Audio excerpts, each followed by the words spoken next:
Here we go.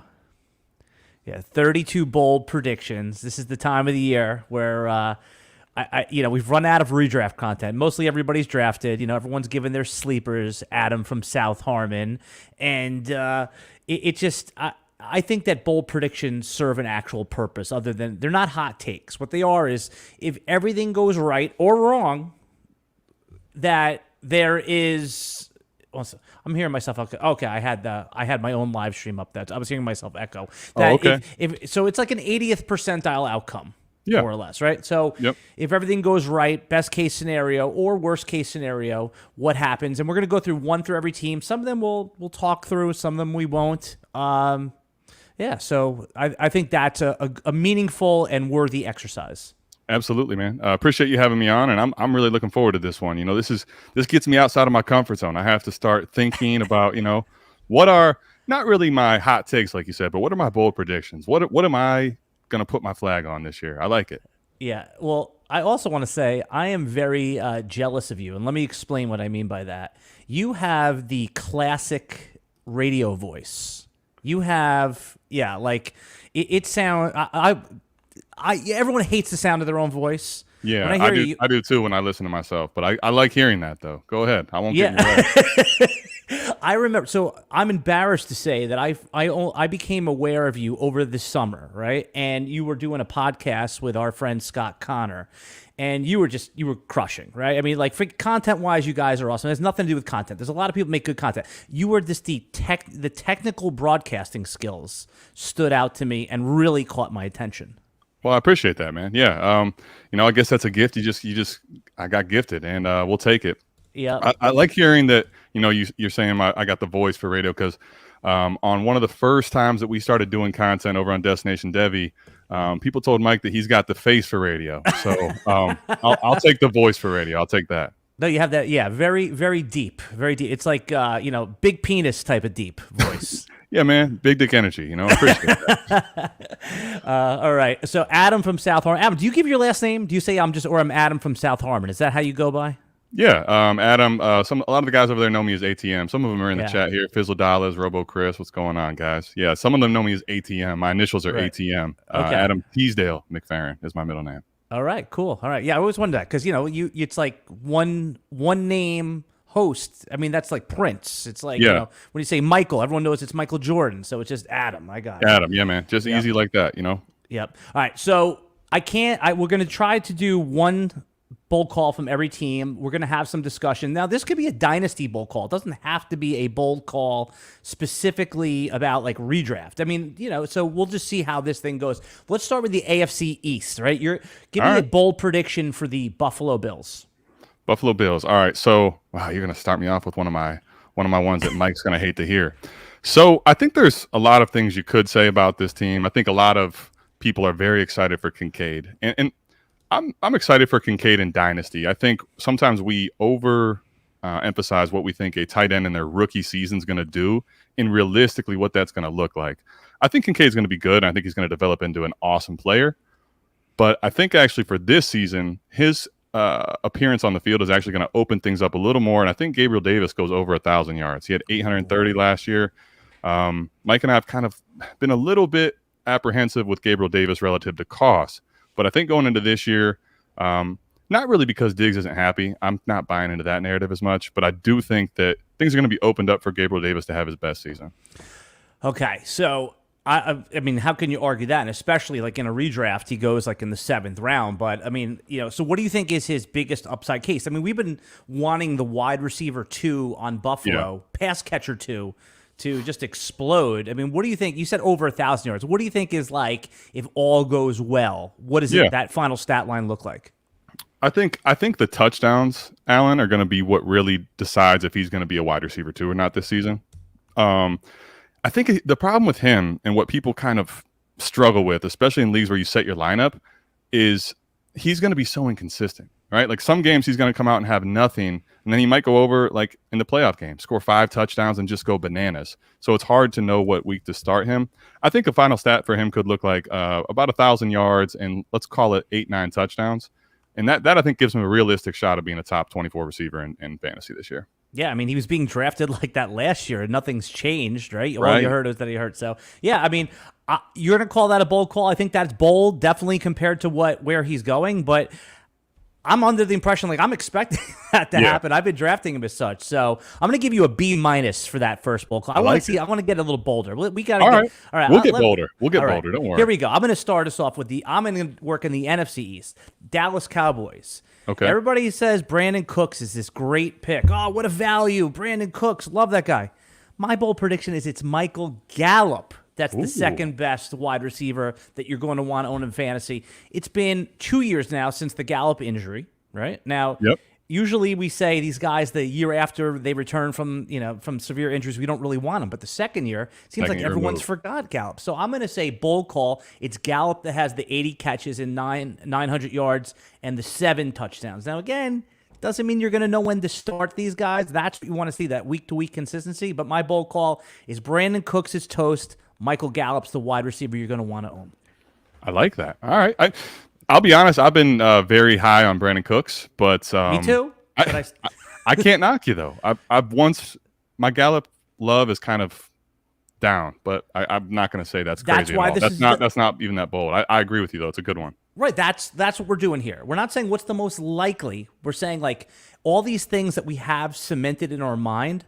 Let's step out of that and say what happens if the opposite happens. Because I like this. Yep. We always claim that we're wrong about a lot of stuff, right? If you're making 1,000 takes a summer, you're going to be wrong on a good amount of those, on 400 of them. Lot. Maybe, right. So maybe some of these are that. All right. New York Jets. Bold call. Right. New York Jets. So you tell me if this is better than a B-. And I bet you it's probably not. But I think Aaron Rodgers returns to inside of the top 10 at quarterbacks in fantasy. I think that's a little more bold than people realize, given how many running quarterbacks there are today. Rodgers is going to a new team. I think top 10 is in the range of outcomes. I think it's high end. But I do think, like, Aaron Rodgers, I think, has enough juice in the tank to give you at least one more good season.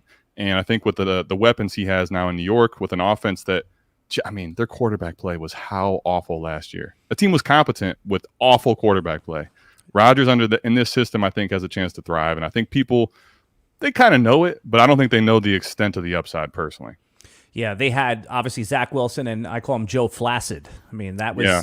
Well, I'll tell you what. I was very flaccid after they came back and beat the Cleveland Browns when they should have absolutely won that game. So I'm all with you, man. Yeah, totally. All right. I'm here with Adam from South Harmon. And just very quickly, Adam, I watch your YouTube show every time that you guys go on, if not live, certainly the next day. But I'm very happy that you've been putting it on the audio podcast. That makes my life easier. Now, when I ride my bike, I'll go listen to you guys. So tell everyone very quickly where they could find that before we move on. Yeah, South Harmon Dynasty Football is the way you can find us on Spotify, Apple, wherever you get your podcasts. And then as far as YouTube goes, if you do want to see our faces, you can check that out at YouTube, and it's / at South Harmon FF. So check that out. We love putting out content. We're trying to get like Alan, man. We're trying to just put out content like it's crazy. Like it's just nothing all the time. You guys are there, man. I told you. You're appointment watching for me. So, just want to let everybody know the RotoWire podcast, football podcast, is brought to you by Fantrax, Rival Fantasy, and Fantasy Sports Knockout. We'll talk about them in a little bit. All right, we are you. So, what's your final bold call on Rodgers? What's it going to be like? What's his stat line look like? I think definitely over 4,000 yards. I think he's going to be right around upper 20s, 28, 30 touchdowns passing. I think he's just going to sneak into the top 10. I think is what his ceiling's at. This is an A-. This one's an A-. You've moved up. This one's a good bold call because nobody wants Rodgers. You're just like, ugh. They want Garrett Wilson, but they don't want Rodgers in fantasy. Yeah, look at Fizzle in the chat, man. I don't know. I have Rodgers late teens. And I'm not going to say that's impossible. I just think that when we're talking about what we are talking about, which is bold predictions, things in the realm of possibilities, but not everyone's real excited about or guaranteeing, I think Rodgers is the one in New York that fit this bill for me. Yeah, no, it'll be fun. So if he gets there, if we know Garrett Wilson's going to get his, who's going to be the second guy, or is there not going to be a second guy, pass catching wise, that gets paid? That's a good question on the pass catching.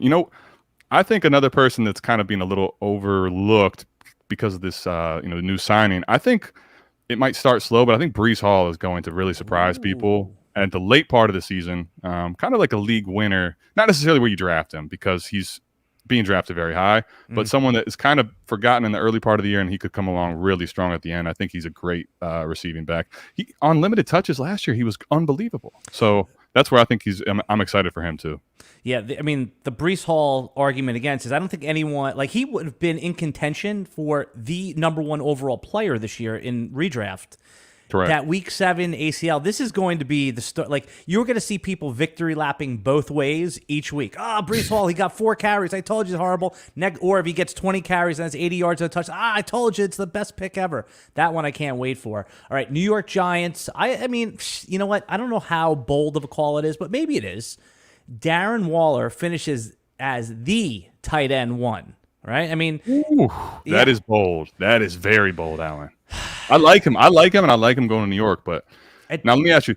I think the question for this is Travis Kelce playing like he's been playing, or is he taking a step back?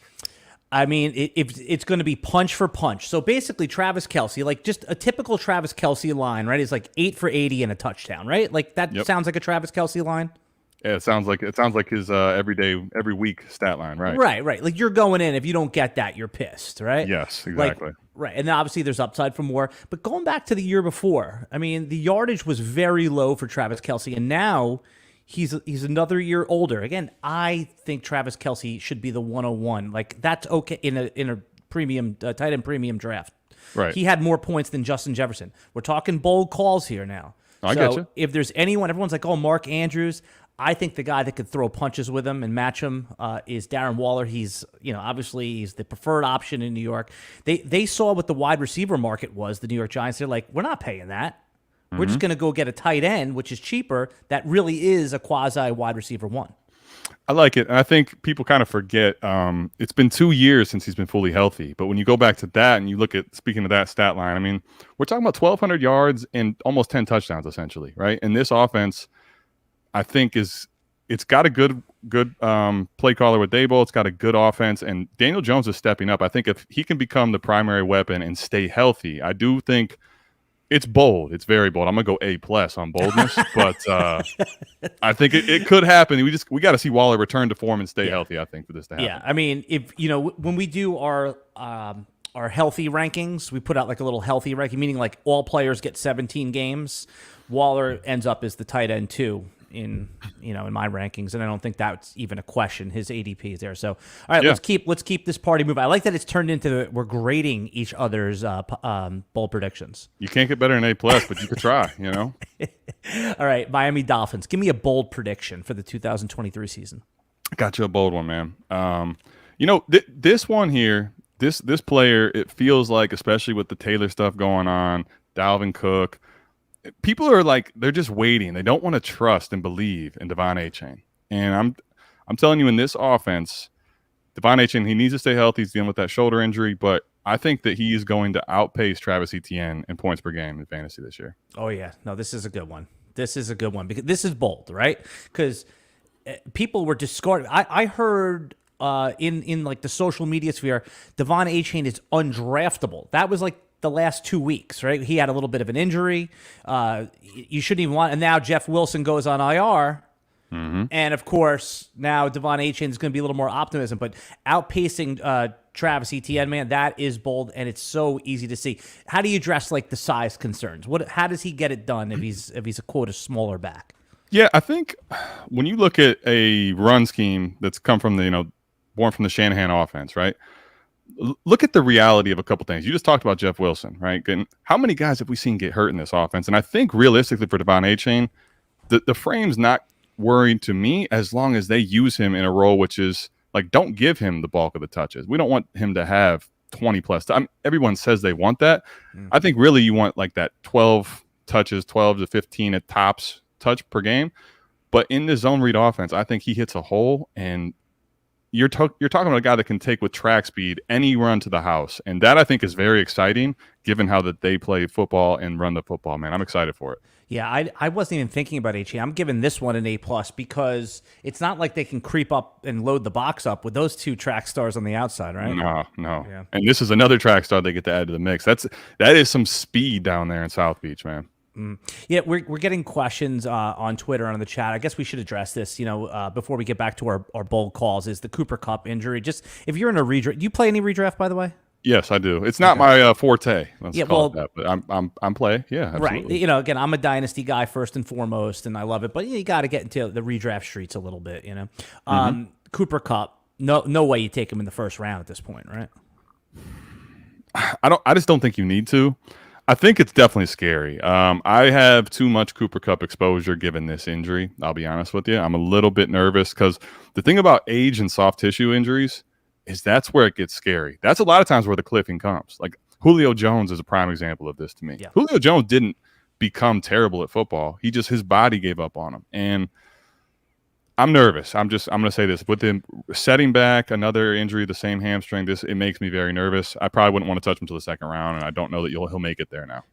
Yeah, you think if he falls to pick 11, someone's going to get excited and redraft and just take him? I don't, because I would take Garrett Wilson, I'll take CeeDee Lamb, I'll take A.J. Brown, all those guys. They go at the end of the first round.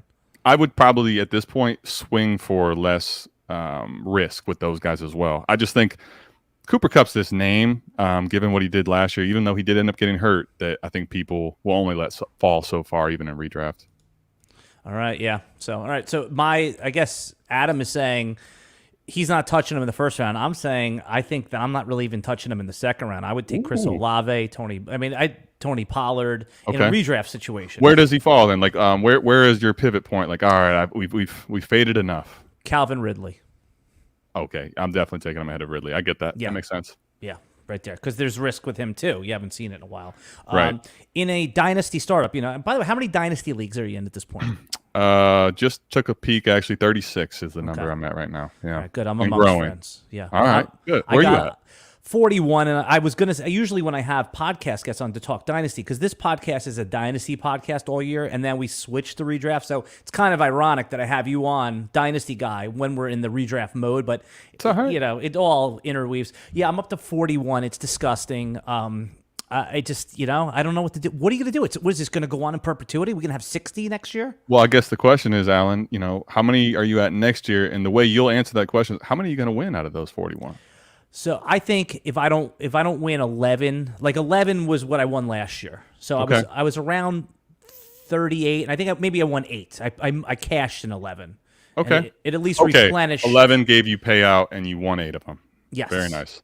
Now, I'll be honest, last year is so hard to answer because of the chaos, the pandemonium that went down in the championship. I was in so many championships where I end up splitting because it's like – I feel like I'm going to win. I'm sure they feel like they're going to win, but there's really not unless we just were forcing the commissioner to decide who won. So last year kind of stunk with that. Obviously, Damar Hamlin scare was not ideal. Yeah, I think that you're right, though. So my 8 probably would have turned into 3. I got lucky on those. I was first, like, split. Yep. All right, we're talking. All right, let me quickly just tell everybody about Fantrax. Do you have any leagues on Fantrax? I don't, but I'm going to be moving a couple. I do. As a matter of fact, they're C2C leagues. Shout out to Campus to Canton. And Mike and I are actually doing a podcast on Campus to Canton this year. Mike's first one dropped today. So plug them. Go check that out. But, yeah, college side on the Fantrax, yes. Yeah, I have one league. So right now, Fantrax is running the app is so much better than it was even 2 years ago. And I'll just instead of reading down the whole advertisement, let me just tell you what they're doing here. They're running a special promotion that you don't want to miss. Sign up for free at fantrax.com/RotoWire and enter a chance to win tickets to any regular season game for you and your whole league, plus $6,000 in spending cash. That's right. Tickets for the entire league. Simply go there, just create a new league or bring one over. You can enter 10 leagues. You get 10 chances to win. Just go to fantrax.com/RotoWire, ROTOWIRE, and you get a chance. Imagine that, going to a game, any game. Which game would you pick? I'm going with you. So which game are we going to? We got to get into a league together. Well, let's do it. We better do that, and we better – because here's what I'm telling you. I'm going to let you pick the game, and then the $6K I'm telling you is going towards the Airbnb for the expo because that'll almost pay for it. Not quite, but it'll almost pay for it. So, yeah, man. Next year when you guys do some startups, definitely hit me up. I want to come in some of those and compete with you guys. I think that'll be fun. We'll make that happen, guaranteed. Cool. All right. We are talking bold calls. We're working our way through the AFC and NFC East. You talked about the Dolphins, and now I'll just quickly, Philadelphia Eagles. I don't even think this is that bold, but ADP would dictate that it is. Devontae Smith finishes ahead of A.J. Brown in total fantasy points. And again, I'm getting a little injury vig, right? A.J. Brown's more likely to miss than Devontae Smith, but they were like wide receiver 5 and 9, respectively, last year. This is a Larry Fitzgerald and Aquan Bolden situation for me. Yeah, I think, man, here we go. I'm thinking A+. I'm going to give this one like a casual C+. Yeah, just because I agree. It's not actually, for a lot of people, probably that not necessarily that bold, but for me, like, you just watched the finish of last year actually, and Devontae Smith was better than A.J. Brown in fantasy for the last like 7-8 weeks. A.J. Brown's still a beast. This is not a knock on A.J. Brown. It's just I think Devontae Smith really showed that he's not really a beta like people want to give him, that name. I think he's an alpha in his own right. So I just don't think it's that bold, but I definitely think it's very possible. Right. It's one of those where ADP would say it's bold because in A.J. Brown routinely goes somewhere from pick 10 to 14. Devontae Smith leaks into round 3. Right. So the market definitely thinks A.J. Brown is the top dog there. Yeah, I think the thinking is A.J. Brown has wide receiver 1 overall upside, and I don't think people give Devontae Smith that same credit. Yeah, I don't know that that's true, but that's what does it make this somewhat bold, right? Is that the upside you're saying for Smith is higher? Yes, and you're right, because you remember a couple years ago there was A.J. Brown dynasty wide receiver 1. There was like that talk for a little bit. Mm-hmm. Yep, sure do, absolutely. It was the same year that DK was kind of in that mix too. Yep. Right. Because it was, if we could just get A.J. Brown a few more targets, he's dynasty wide receiver 1. Hey, who's dynasty wide receiver 3 for you? Because obviously the 1, 2 we know. Oh, interesting. We just had this question on one of our shows. I kind of copped out on the stream and said it's a split between Garrett Wilson and CD. I think right now, if you force my hand, it's going to be CD Lamb. I think he is the more proven asset and is less volatile. I think Garrett Wilson, though, the thing with him is if he comes out of the gates, let's say first 3-4 weeks, swinging, and he is hitting like 80, 100 yards and a touchdown type lines, this guy's hype is going to go to the moon. Yeah. Same thing, it could cool, I think, with him if it's down. So I lean CD, but I think it's very tight for me between those two. I got Brown at 5, and it's not very far behind. Yeah, those are very worthy choices. I have Amon-Ra. I've been there with him. I love the floor ceiling combination. I mean, Amon-Ra, St. Brown, just quickly, and we'll get back to our bold calls. He led the NFL in a number of times he was dragged down inside the 5-yard line. I think 7 times. I mean, if he's been 5 and 6 touchdowns, if he gets that to 9, if he gets that to 11, he is the wide receiver 1. Yeah. Well, I love Amon-Ra, but that is I'm hoping that's your Detroit Lions bold take, right? Yeah, well, yes, it is. It actually is. So cool. let's keep it going though. So we're all over the place. So you are up. You did the Jets, did the Patriots. Okay, so now we're into the North. Baltimore Ravens. All right, Baltimore. We're doing bold calls, everybody. Yeah, so I'm just going to tell you this may not be very high on your grade, but this is a shout out for Mike. Little trade show action to come on Saturday. J.K. Dobbins has a better fantasy season than Dameon Pierce. Yeah, I like that one. It's especially in these last 2 weeks, Dameon Pierce is like creeping into like the 4th round in redrafts, and J.K. Dobbins has his ADPs. Yeah, no, I like that. And it's not that you don't like Dameon Pierce, right? It's that you think J.K. Dobbins could easily be one of the answers this year in fantasy football. I do. I think he's that type of back. I think, again, he's coming off another full year removed from that ACL injury. It was very scary in the preseason with him and Harbaugh going for that, streak. None of us like to see that, but I think he was unbelievable last year. And if you remember, when he got into open space, it looked like he was running in mud, right? This is a guy that I think has a lot more upside than people want to give him credit for. And what's interesting to me, too, is, Alan, there's a lot of talk of, Justice Hill. And I'm not saying Justice Hill won't get a little bit of snap share and take some off of J.K. Dobbins, but he was never someone I think that we're expecting to get 20-plus touches, realistically. And I think people are kind of discrediting the fact that I think Devin Singletary is not someone I want to own that much, but I think he's just going to take a little bit away from Pierce, who basically had that backfield all to himself last year. Yeah, and J.K. Dobbins, I've seen some blurbs and some hype around him catching passes too. So yeah, Yep. I'm excited. The Ravens, I'm excited to see this offense, man. I really maybe we're overly optimistic, but I'm choosing to remember the Jameis 30-30 season with Todd Monken. Imagine. I was going to say, Todd Monken, man, coming over, I think is exciting, and I think that does open up some more pass catching opportunities for JK within that offense. Yeah, I did a mock draft back in February for one of the quote expert mocks, and I took J.K. Dobbins on the 3-4 turn and was laughed at, and I was like, oh, okay, because in February there's no ADP, Yeah. So I was like, oh, okay, I thought this is where it was going to go. So it sounds like you share that optimism. I love that. I'm with you, man. So I did Detroit. I kind of snuck ahead. I gave the reasons already. I want to circle back about Amon-Ra St. Brown. So that's an A+, by the way. I mean, wide receiver 3 in Dynasty, A+, absolutely. I really think that he does have the downside is he has like a little Jarvis Landry vibes to his game. Good Jarvis Landry. Where it's like 5 touchdowns, 110 catches, but 900 yards, 1,100 yards. So that's more of a second round pick. So yeah. All right, you are up on the Bengals. Bengals. Okay, you ready for this one? T. Higgins outproduces both Garrett Wilson and Chris Olave in the 2023 season.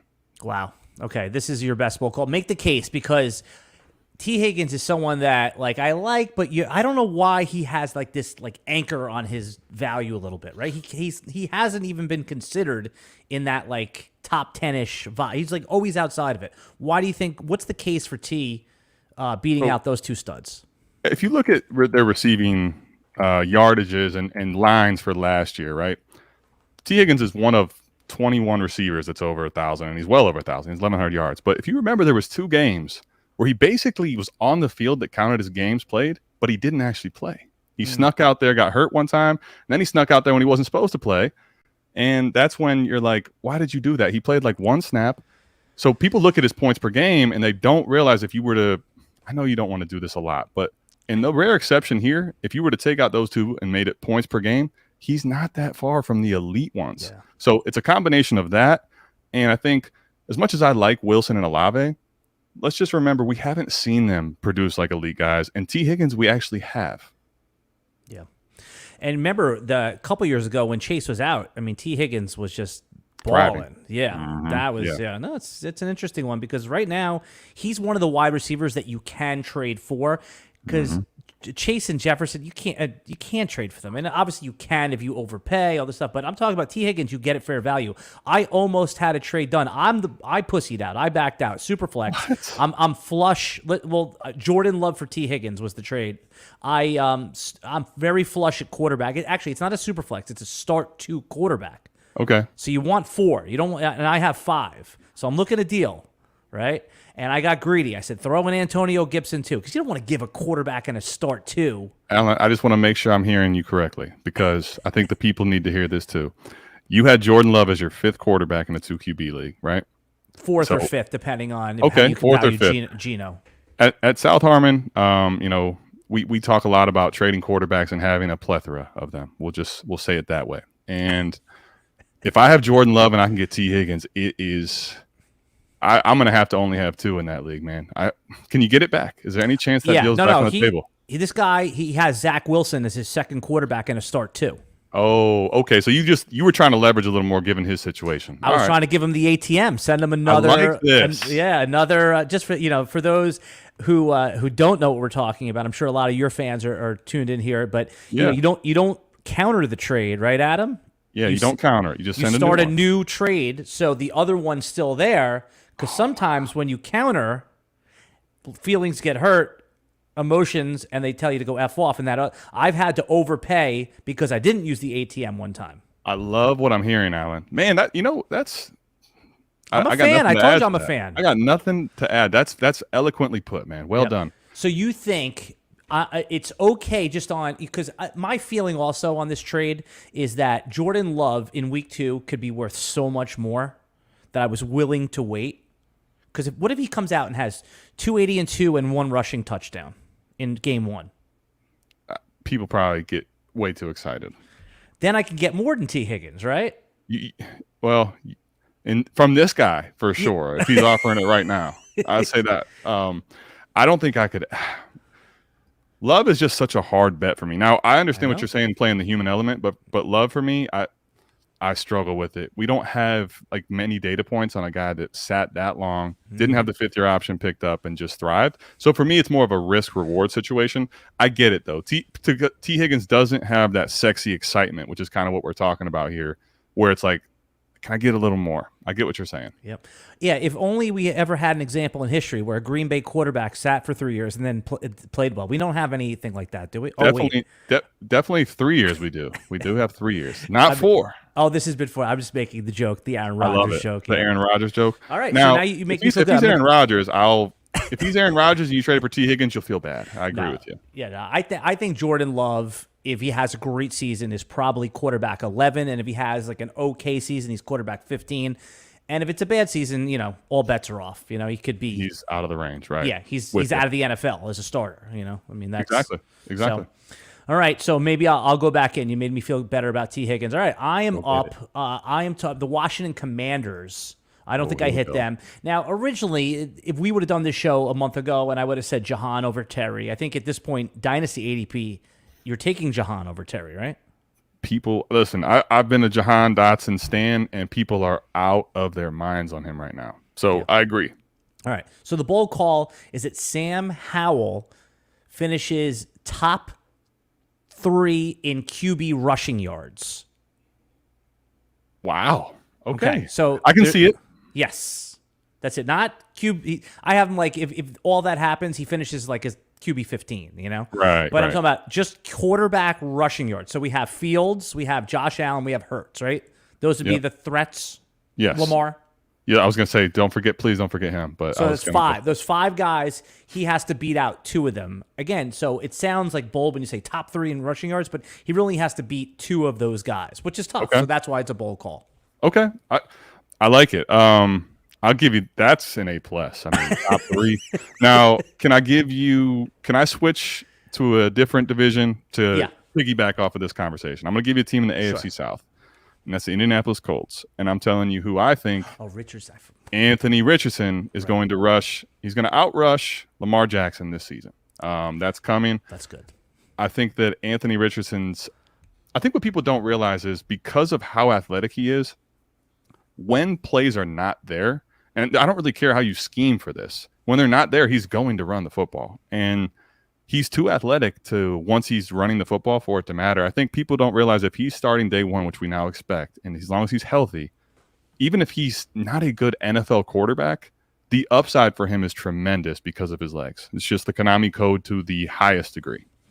Yeah, you could see. I love the call, by the way. And you know what? My Sam Howell thing, you should just burn it right now because I forgot about Richardson, too. He's got no shot to be. I kind of figured that, Yeah. Although, did I hear this stat right? Maybe you heard it it was a popular one going around. Sam Howell had more rushing yards his last year than Anthony Richardson had his last year in college. Yeah, they changed. They lost some weapons going into Sam Howell's last year at North Carolina, and he showed a lot more rushing. And the crazy part about that, Alan, everyone listening, the negatives in the sacks, they count for rushing yards too. So he really ran the football a lot at North Carolina that last year. Okay, so maybe you know what? Take Sam Howell out of the fire. Maybe he could do it again. I'm going to stick with that one. I'll say this, top 3 makes it incredibly bold. Now, I think he definitely is going to be someone that runs the football, but that is what makes it bold. I like it. All right, so give me. So do you want, if you want Anthony Richardson to end up being like QB6 this year, like someone where he really is a fantasy just gem, where we're saying, oh my God, I can't believe I took Bijan Robinson ahead of him.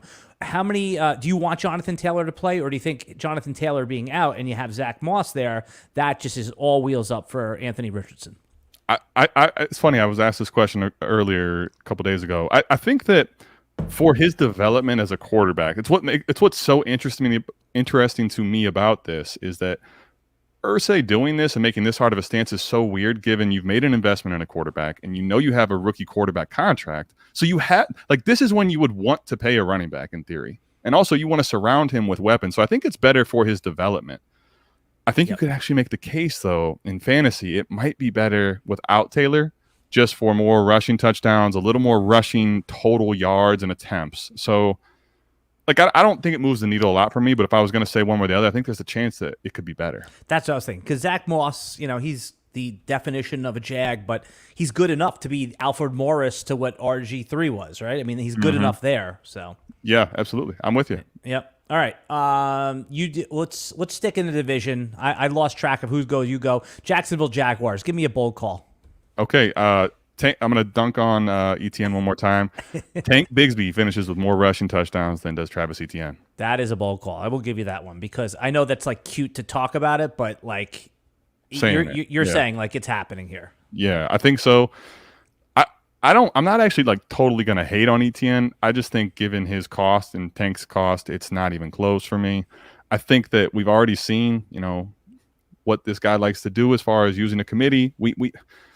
I think Bigsby is going to get. There's a very, very realistic chance, Alan, that Tank Bigsby gets what I call the valuable touches, gets a lot of the receptions, and gets a lot of the red zone work. So that's my call with that.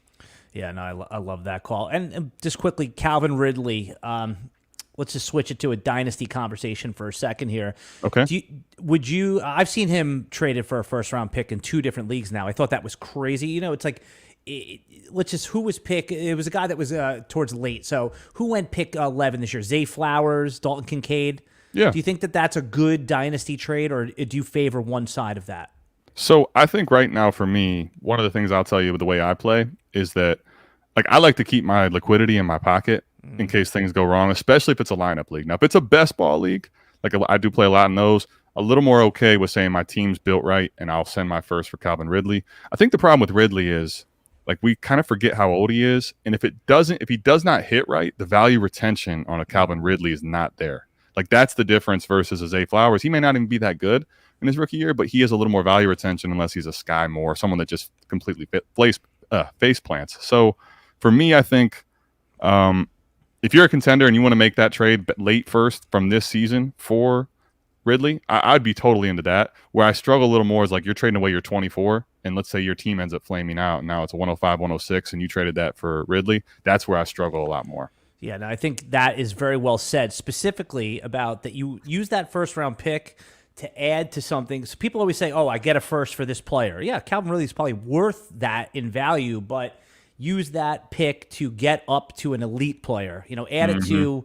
Add it to. I'm trying to think who's right outside the elite tier. Add it to Deshaun Watson to get to Joe Burrow. Whoever, there you go. Justin there Herbert, you go. Yeah. Like that. If you can get, and that's the thing. If I'm going to spend my liquidity right now before I know for sure what my team direction is and what my needs are going to be when attrition comes, I better be getting into those elite territory guys. And if I'm not doing that, I think I'd rather hold and know what my team and situation is a little later.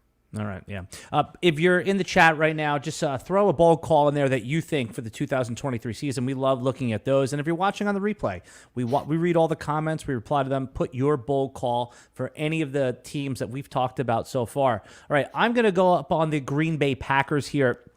I know I'm not alone here, but all offseason long, I see the upside only. I'm totally blind with Christian Watson. We don't really have to. So my bold call is going to be that he's a consensus top 20 pick in redraft next year, and he's going to obviously the commensurate value in Dynasty as well. He already broke out. That's what we forget. Adam, from week 10 to 18, he was wide receiver 9. And you might say that's a small sample size, but football's a whole season's a small sample size in the NFL. Yeah. And then you got to see it one time with Jordan Love. I know, again, it's only one game. In week 12, went 4 for 110 with a touchdown. It's better than not seeing it. So my bold prediction is that Christian Watson, who already should be considered in the same tier with Chris Olave in that area, it's going to be this is the cheapest he's ever going to be. I like it. I'll say this.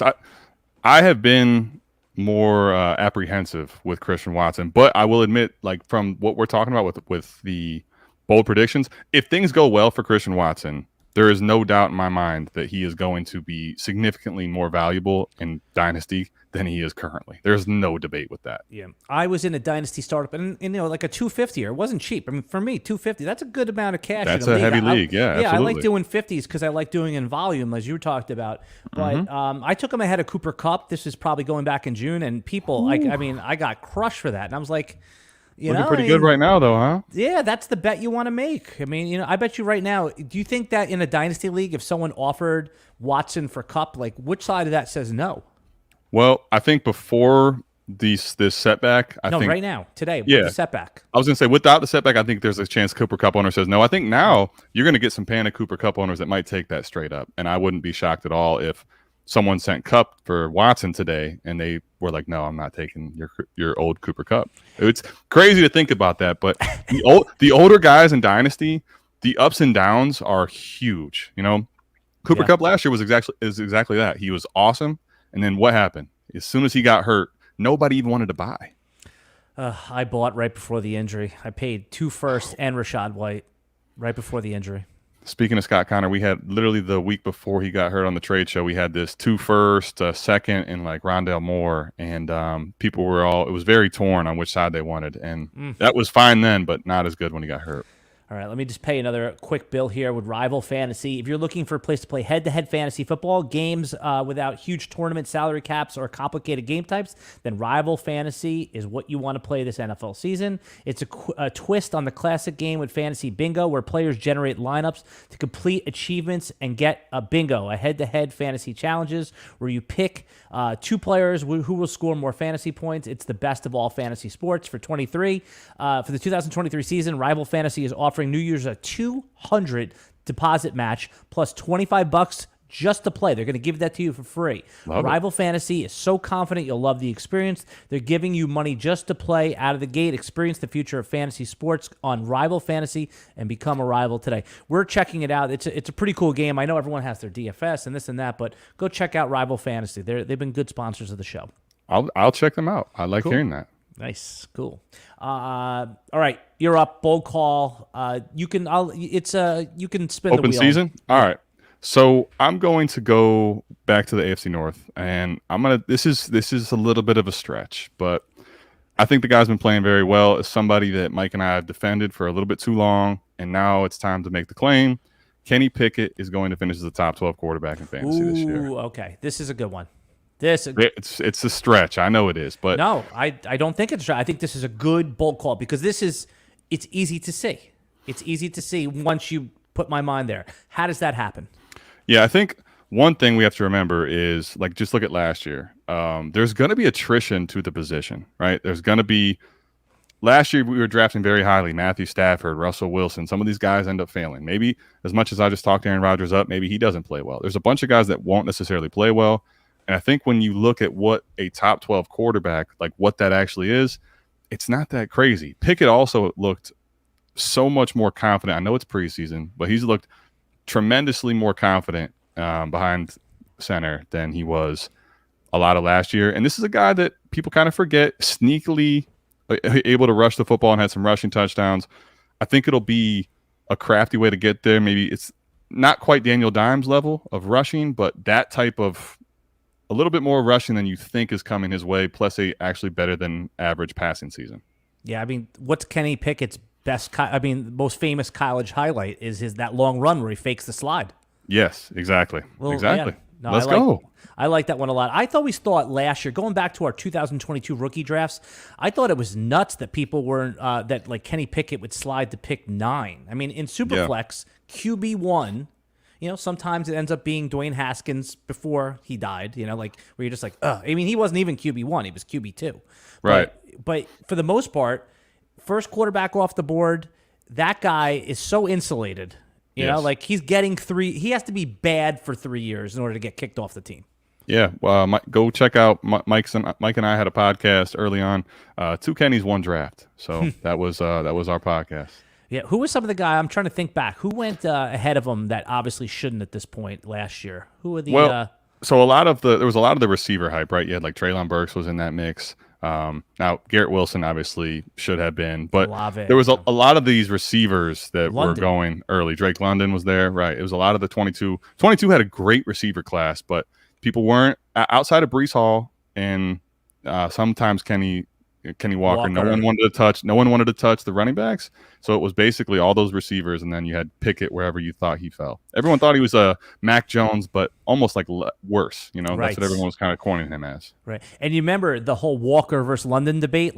There was people that had Walker as the number 2 overall player, and then there was people that had London there, but the Walker would be at the end of the first round.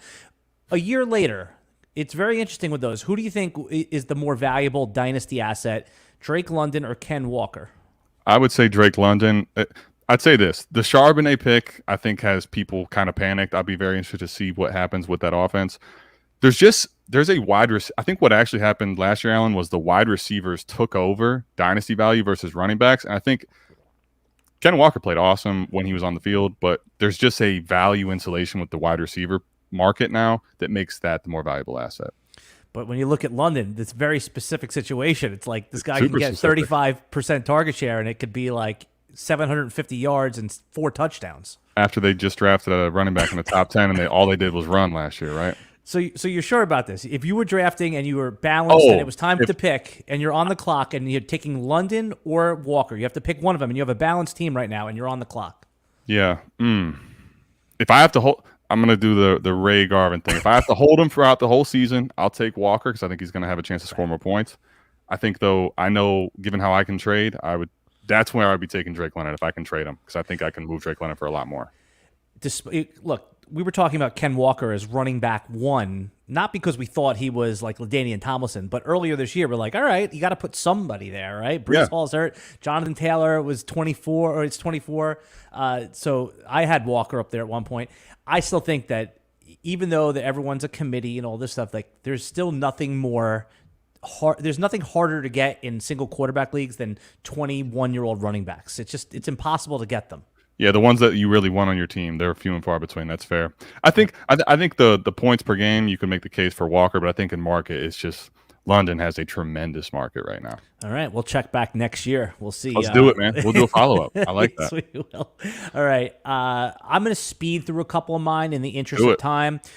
So for the Chicago Bears, I said despite DJ Moore optimism, I'm predicting less than 4 touchdowns. And then I also put Tyson Bagent makes at least one non-injury related start with Justin Fields. Hold that. Can we go plus A plus? Whoa. Like one benching, one at least one game of benching. Justin Fields gets benched, which I guess he would have to play that bad for DJ Moore to have less than 4 touchdowns. Given it's all tied. I get it. But tied. that's your boldest one to me. Well, because everyone is optimistic about those guys, so I just figured I would throw a little cold bucket of cold water in the face of the Bears. I'll tell you this too. With it's a good thing you have me on and not Mike because it'd be a different reaction. Okay. Well, again, this is bold calls. Like, these are meant to trigger people a little bit too. Of course. So, yeah. I like it, man. I like the bold call. Your guy Fizzle, who, by the way, I know you guys you use his song and your intro and stuff. He really is like a very talented artist too. I mean, unbelievable. Very, very much so. And he got a chance to meet Dez, his favorite player of all time, and talk to him at the Expo. It was a really cool moment. That is cool. That's cool. You guys, you know what you need to do more of? Okay, because obviously the podcast is great. You're helping Mike along with his tech. I saw that, right? Yeah, we'll get him there. Yep. What you need to do is document more behind the scenes stuff. Michael, just listen to this segment. Go ahead, Alan. I mean, because you have super fans. Like RotoWire has fans, and we love our fans, and we've been serving them for 20 years. Right? We're very grateful. You guys. Your audience is emerging, and you have super fans, right? We do. Yes. We have. I will say this. I'll take the shitheads against the world, man. There's nothing. I'll ride with these guys till the rest of the time. So I agree with that. And next year I'll be doing a lot more of that. I wanted to do a little more documenting this year. It's just it was hard to fit in. Next year we have the school for a whole week, so it's coming. Documenting, obviously, yeah. So you got it down. So anyway, that's just my observation because I do a lot of the video editing for RotoWire, getting them. Just when I came onto the company about 3 years ago, they didn't really have anything. They didn't even have a YouTube page. So I was building it from scratch. We're getting there. We're building it up and all the video stuff and shorts and TikTok and all that kind of stuff. So yeah, now we have videos that go viral. We understand all the different stuff. But yeah, my point was that you have all the tech down. I want to see more. I'm a fan. Say less, as the kids will say, man. You got it coming. I got you, man. I got you. All right, cool. we'll talk more. I appreciate that, by the way. Yeah. Listen, it's like I said, it's an observation. So, all right. Speeding through, we talked about, I said Minnesota, Alexander Madison, league winner. Okay, that's fine. Either you like him or you don't. I get it. We'll just move past that one. And then I'm just moving fast so we can talk about yours in detail. All right. Same thing with the Atlanta Falcons. I just said that Taylor Heineke makes equal or more starts than Desmond Ritter. That is just just a bold call. And if you look, a friend of this show, Memphis Young, posted on Twitter today that he noticed that Desmond Ritter passing yards prop was like at 2,500. I said because Vegas is baking in some Tyler Heineke starts. Yeah, they're baking in and he doesn't finish the year. That's a good point. Point. And that line would. Gosh, if that line's saying he starts the whole season, that's a slap in the face. So I'm with you. That definitely does bake that in. I'm with you there. And if you look, like Mike Clay of ESPN, he's got pretty good projections. He has Heineke projected for about 900 passing yards. So that makes sense. Good call. I like that call. Okay. All right. What else you got, man? These are getting bold. Yeah, let's go through yours now. Let's go into the did you give me a Cleveland Browns one? No, you did not. I didn't. You were talking Jarvis Landry earlier, and I think people are going to be very surprised to see Elijah Moore look a lot like Jarvis Landry, getting a lot of volume. And I think last year there was only 21 receivers that hit 1,000 yards. Elijah Moore is going to put people in shock when he hits 1,000 yards this season. I love that. So, I mean, this sickens me as a Jet fan. You know, again, I'm not really like a fan of a team anymore. I've gotten so jaded just by doing fantasy for so long now. But yes, Jets are still my first love. So why the hell do you think they traded him for nothing? Disgruntled, and I think Salah doesn't. You know, I think Salah kind of very similar to in Detroit. Like we're not playing games with a receiver like this. We're gonna just move on. And I think they tried to do it in season, but they didn't get the offer they wanted. I think the Browns kind of stole them. They basically went from a second back a little bit and a round later in the third, and then they take Tillman. So they basically get two receivers for that second round pick. So I like what they did. Yeah, no, it's. I don't, I'm not sure if I like Robert Saleh. I like him, and he seems like a good defensive guy. I don't know if he's got it as the head coach. I'm not sure yet. The Jet fans are not sold on him right now. Okay, well, we're gonna find out with Rodgers. He's got his chance to make his mark now. Yeah. All right. Let's get into AFC South. Houston Texans bold prediction. Bold prediction is that C.J. Stroud is just shy of 4,000 yards, but even the bigger part is that he's going to have like 3,800 yards, but they're going to have no receivers, no weapons at all that hit 700 receiving yards. So it's going to be him just spraying the ball all over the place, but no alpha in this offense at all. I love that one. Who's going to be the most useful fantasy pass catcher? Now, what I mean I mean like predictable, projectable, not like some guy you start him 1 week, he does nothing. You bench him the next week, he does a lot. Like, who do you think is going to be the best fantasy option in deeper leagues? The most dependable will be Alan Seslowsky. Yes. Nobody. You do not depend on anyone in this offense. I guess Robert Woods. It'd be Nico Collins for me, but I would. You do not want to be starting these guys in lineup. I don't think. Yeah, I took in the 20 round NFFC stuff. I took a little bit of 20th round Robert Woods, but he'll probably be my first drop. But if he comes out and has 7 for 68 in week one, I'm gonna. The good news about him is that like you'll be very clear on his role, and then do I just cut bait or do I keep him around? Okay. You talked about the Colts. Let's talk about the Jacksonville Jaguars. Or no, you hit the Jaguars. You talked about Tank. Bigsby will finish ahead of ETN with rushing TDs. Yep. Love that one. Tennessee Titans. Okay. Tennessee Titans. Derrick Henry will post his lowest yards per carry of his career, under 4.2 yards per carry. This is the year that I don't know that he completely breaks down, but the offense isn't that great, and Derrick Henry does slow down this season. I mean, yeah, it's hard to argue, but never bet against the big dog. Would you take him in a redraft format in the late second round? I have him plenty in underdog drafts. I've taken him in redraft. This is my, I think it's finally going to happen, but it's basically if you have Derrick Henry, you ride him till the end of time. I just think this is the year. It's I like that too. You're not. I mean, the funny thing is, if he has like 3 or 4 good games, you still can trade him to a contender. You sure can. A late first is still in play. Somebody's going to do it. Everyone needs running backs. Also, who do you think is the quarterback to? Who's the dynasty? Willis or Levis? Who'd you rather have in dynasty superflex?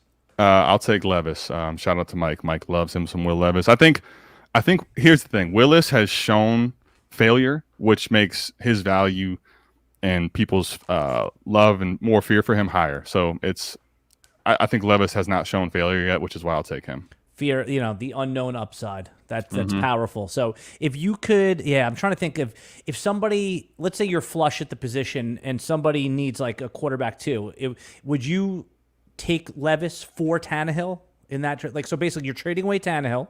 He's your quarterback 3 in Dynasty, in Superflex, and you take on Will Levis. The guy needs a production now. Would you do that trade? So I'm taking Levis and he's getting Tannehill? Yes. If I'm contending, the only problem there is I like my quarterback 3 just to be someone that I know is going to play. So I might be hesitant, but I'll just tell you in market, it's not even close. So I'd say more often than not, I take it and try to find a cheap quarterback 3 later. I'll take Levis now and then figure out who's Ritter, somebody Howell, somebody cheap I can buy back later, but I'll take Levis over Tannehill. Although Howell's not that cheap anymore. You're looking at like Baker. You're in the Baker Mayfield, Matt Stafford range, right? Boom. Give me one of those guys. I'll take that as my quarterback 3. Just somebody that if I need to start him, I can. All right, I want to make sure we hit all of your bold predictions that you put a lot of time into these. Denver Broncos. Denver Broncos. Okay, due to attrition at the position, Marvin Mims is going to lead all rookies in receiving yards this season. Okay, this is your best one because this is bold and has legs to actually happen here, right? I think it does. I do. I think Judy's injured. I mean, Sutton has a big injury history. They're talking about, Adam Troutman, someone I've been waiting for and basically dropped and finally is going to be a tight end 1 somewhere. There is an offense that Russell Wilson will have to throw the ball some, and I think Marvin Mims has a huge opportunity in front of himself. Tim Patrick hurt this offseason, so many injuries. KJ Hamler. I think Marvin Mims is the beneficiary of that. Kansas City Chiefs. All right, so Kansas City Chiefs. This one here, they're going to have their first repeat leading rusher since Kareem Hunt, and the only running back they've had in the last 25 years over 5 yards per carry outside of Jamal Charles and Priest Holmes. And it's going to be? Isaiah Pacheco. There you go. So I was looking down Pacheco's game log the other day, and I was getting, because when I drafted him in like the 6th round of like redraft, people were, reach. I was like, that's where he's going. It's not a reach. It's like, that's his ADP. But a lot of 12-point games. You think he has that 18-point game little bit more often this year, meaning like he has 2 touchdown games here and there? I think it'll happen some, yes. I think the thing that is going to be frustrating with him is that they brought back they did bring him back Generic Prince, but the fact that Jerick McKinnon is there as a 3rd down back again, it's just there's going to be some times where Jerick McKinnon's the guy as far as points per game, but the roles are very clear for me. So I think you're going to have some up and down games, but I think Pacheco will have some of these big games. Absolutely. Yeah. It's amazing. The CEH, man, he's just like a complete afterthought at this point. Who? Yeah, exactly. Yeah. Yep. I mean, he'll have weeks. There'll be CEH week in DFS. By the way, I pay attention to the DFS guys because that's how you get those wide receiver 3s, those Khalif Raymonds to throw in your lineup. So for Dynasty, I think that DFS is an important skill to have. It helps you keep your lens. Absolutely. Yep. Raiders. Okay, there was a couple I wanted to do here, but this one just felt too easy. Jimmy G shows his true colors. He's not going to finish as the starter, and he's going to be one of the worst quarterbacks as far as points per game basis at the position when it's all said and done. Sneaky team to get the 1-1, don't you think? Yeah, and I think the other thing, too, is if Adams isn't happy, they move on from Adams. I mean, you're talking – this is going to be so different than the situations he's been in San Francisco. I just don't think people quite realize how rough it could be for him. Yeah, I mean, what you're saying about Adams being traded, we may not get to mine, but in Arizona, I said my bold call was that Marquise Brown will not be on the team by week 4. So it's same thing, he'll be traded. They're going to go for the full, full tank mode. Yeah, not the intentional take, but he's going to want to leave. They're going to get value for him. They're going to be 0-4 or whatever it is. So I like it. Yeah, I mean, at bold, I think it's likely. It's almost like a chalk call, but Chargers. I don't know how bold this one really is, but I feel like it's the boldest I had, and that is Justin Herbert is going to lead the NFL in passing yards. I think that is bold because he's going as QB 5 or 6, or he's not QB 1. He's not even in the conversation. He's not in that big 3. Yeah, and I think if there's a scenario where if Williams and Allen stay primarily healthy, they don't even have to play the whole 17 games, but you have the addition of Quentin Johnson. You still have Eckler there. You also don't have him with this rib injury that he was dealing with for the majority of the season. I think Justin Herbert is going to get back to showing people why he was going ahead of, believe it or not, Alan, last year, this time, going ahead of Patrick Mahomes in startup Superflex drafts. I did it. It makes me sick to my stomach because as dynasty players, like, and especially, you're producing content, you're an experienced dynasty player, you're in 36 leagues. We try to think that like we have this long lens, but we're all susceptible to short-term bias. 100%. Yeah, it happens. And then when it's the hot, cool thing to do, and he's coming off a very good season, you can get enthralled. I don't want to put all my misses out in the public to RotoWire.com. So I'll let you know I've done some bad things. I didn't do that one, but I've done some terrible made some terrible dynasty drafts and moves as well. We did a podcast one time. We have a list of all like the things that sharp dynasty players have done, and like one of them was you had Juju Smith-Schuster as your wide receiver 1 in dynasty. If you did that, things it was like consensus, man. It's crazy. You took Herbert as the QB. Like we have a whole list of those things. It's a fun podcast because the people are like, oh, I did that. Somebody was traded 3 first-round picks for David Johnson. That one was out there. We don't do that kind of stuff anymore. It's tough. We used to really mess up trading a lot of first for running backs. It's definitely true. Yeah. What's the worst trade you ever made that you can remember? Oh man, I'll give you the worst one I did. It's actually funny. It's Justin Herbert. So I had about 6 quarterbacks in his rookie season, right? And this wasn't my first league, but one of them. And I'm like, I'm looking to move Herbert. Tyrod Taylor got punctured lung. Someone was calling for Justin Herbert, and he had just had the one good week. But I'm like, I'm still not believing long term. And I was like, this team is terrible. So they can have Herbert. I'm gonna get his 101. I'm gonna get Laviska Shenault, and I'm gonna get a couple seconds. And I'm feeling like, man, I just fleeced this manager, right? I'm gonna get the Sunshine Kid, Trevor Lawrence next year. I got Visca. Boy, do I regret that trade, because then he wasn't even the 101. He ended up like Justin Herbert made him good enough to be the 105. So now I'm like, what have I done? What have I done? It was the worst trade I ever made for sure, by far. I have a laundry list of them. I mean, it's crazy. Those they still sting to this day, Yeah, Justin Herbert still, when he leads the NFL in passing yards this year, it will sting as much as I'll call it. I got one more sponsor to read real quick, and then we'll wrap us up. It's Fantasy Sports Knockout. Think you got fantasy sports figured out? Think again. Introducing Fantasy Sports Knockout, a new Survivor fantasy leagues that's worth the challenge. A season-long tournament where every week matters. Strategize, draft, and survive. So basically, you go to It's survive.fantasysportsknockout.com/RotoWire. Okay, let me say that again.